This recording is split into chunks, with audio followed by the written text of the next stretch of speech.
2 মাস পেরোলেও কমেনি হামের প্রকোপ। প্রতিদিন সারা দেশ থেকে হামে আক্রান্ত হয়ে রাজধানীর শিশু হাসপাতাল, মহাখালী ডেডিকেটেড হাসপাতালে ভিড় করছে রোগীরা।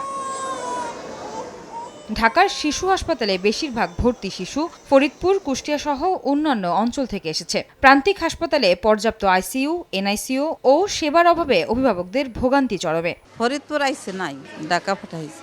ডক্টর বলছিল ওর এনআইসিউর প্রয়োজন হতে পারে, তো ওখানে তো এনআইসিউর ব্যবস্থা নেই এখানে, এই জন্য আমাদেরকে এখানে রেফার করছে। এখানে আইসিইউ ছিল না, আমরা যে 8 দিন ধরে আইসিইউ, প্রথমবার ঠান্ডা থেকে নিউমোনিয়া ছিল তো। এদিকে দুপুরে সচিবালয়ে স্বাস্থ্যমন্ত্রী সরদার মোহাম্মদ সাখাওয়াত হোসেন বলেন, হামের প্রাদুর্ভাব কমাতে রেড ক্রিসেন্টের সহায়তায় বিভিন্ন হাসপাতালে প্রয়োজনীয় ভেন্টিলেটর, অক্সিজেন মিটার, নেবুলাইজার সহ স্যালাইন দেওয়া হবে। লক্ষ্যমাত্রার চেয়ে বেশি প্রায় 1,84,00,000 শিশুকে টিকা দেওয়া হয়েছে বলেও জানান স্বাস্থ্যমন্ত্রী। আজকে ওনারা আমাদেরকে 11টা ভেন্টিলেটর, 27টি নেবুলাইজার, 27টি অক্সিজেন ফ্লো মিটার এবং 1 lakh saline with auxiliary tubes everything. আক্রান্ত দরিদ্র 2400 পরিবারকে 10,000 টাকা করে রেড ক্রিসেন্ট সহায়তা দেবে বলে জানান স্বাস্থ্যমন্ত্রী। 6 মাসের বেতন হিসাবে।